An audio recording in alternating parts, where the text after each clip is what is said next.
What's up, everybody? Today we're making pho, beef pho ma sao, which is a sauteed wok'd beef. The same pho with a little bit of different profile with the stir-fried beef gaining popularity here in the States, in Vegas, Orange County, but in Vietnam you can find these at many vendors. They have it along with just a regular rare steak and whatnot. But nonetheless, still good if you're tired of the other regular rare steak pho. You can spice it up a bit, add some more flavor and technique to your pho. So let's get to making. I'm in love with the bubble.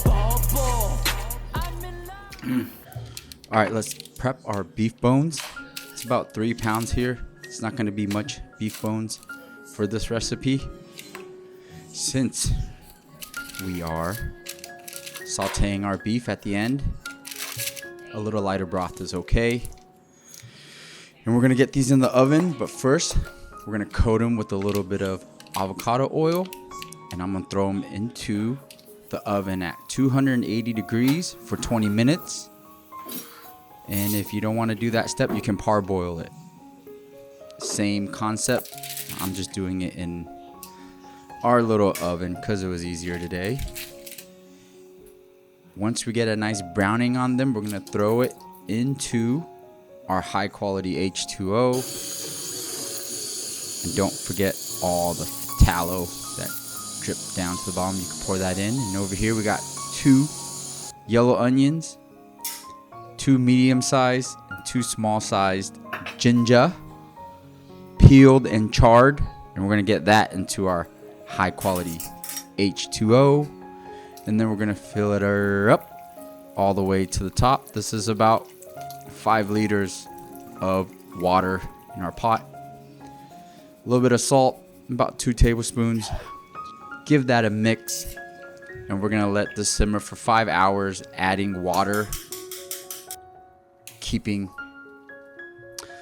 that height throughout the 5 hours. This is about 5 hours in here, and we're going to skim off all the gunk, and then we're going to proceed to taking out our beef bones, nice and tender. In Vietnam we call this si wat, and most pho restaurants at the end of the day you see the uncles drive by asking for this so they can bring it home and sit around with the boys, drink beer, and pick at these things. So set these aside. It's about 5 hours in. Look how jiggly that is. And see what? People used to not care about those chunks, but now they sell them at restaurants for a premium with your pho. All right, let's get our dry spices ready. Cinnamon, coriander, star anise, cloves, earthworm, gym. You don't have to have that. Dry roast them on low heat, and then get them into our spice ball here for easy broth management. Drop your spice ball in, and we're going to fill her up with that high quality H2O, maintaining that height. And we're going to let this ride for another 2 hours, low simmer.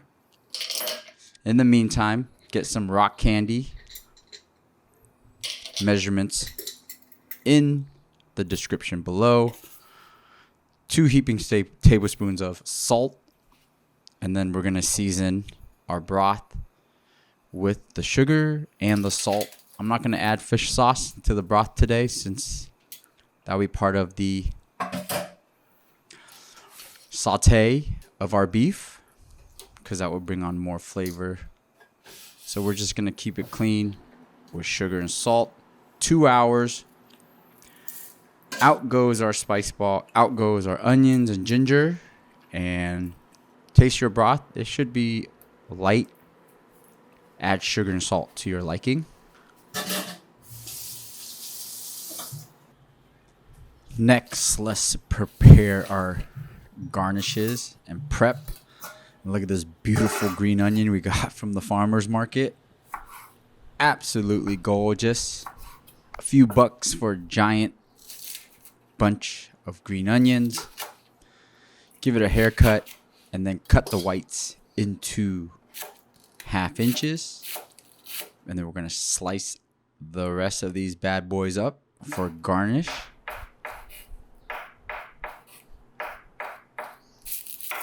Red onion here, also from the farmer's market. Beautiful red onion. Thinly slice her up for garnish and for our stir fry.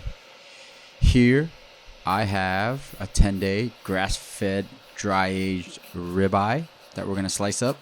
You can use eye round. You can use tenderloin. Whatever you got, whatever you have access to. Thinly slice her up, set aside. And we're ready to sao, which means saute or grill in Vietnamese. I got a piece of fat in there, and then we're going to drop in a little bit of minced garlic, some of our thinly sliced red onions, and our green onion white heads. Go in, swish that around a bit, and then we're going to add our thinly sliced ribeye or your beef of choice.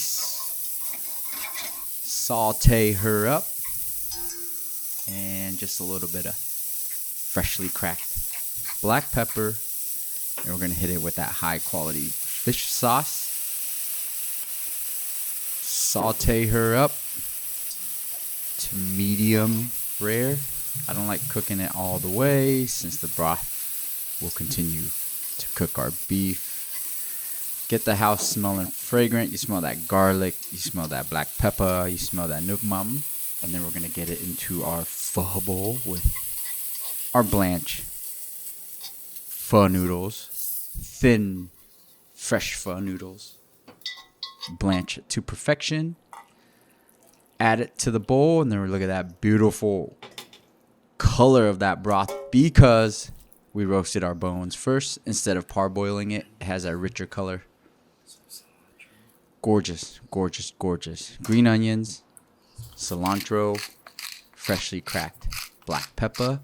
And here, if it tastes too light still, you can add fish sauce to your taste. These are some beautiful Thai basil we got from the farmer's market. They look like a blend of Italian basil with the red stem Thai basil. Really good. Good texture. Absolutely amazing. We try to go every Saturday to the Poway Farmer's Market. They got good stuff, but you got to go early and it gets crowded, but definitely well worth it. Kim's bowl here. She's the one that actually wanted me to make this because she ordered it at a pho restaurant in Buena Park. Sup Pho. And as always, everybody, thank you for watching. I appreciate you guys. And go get some pho.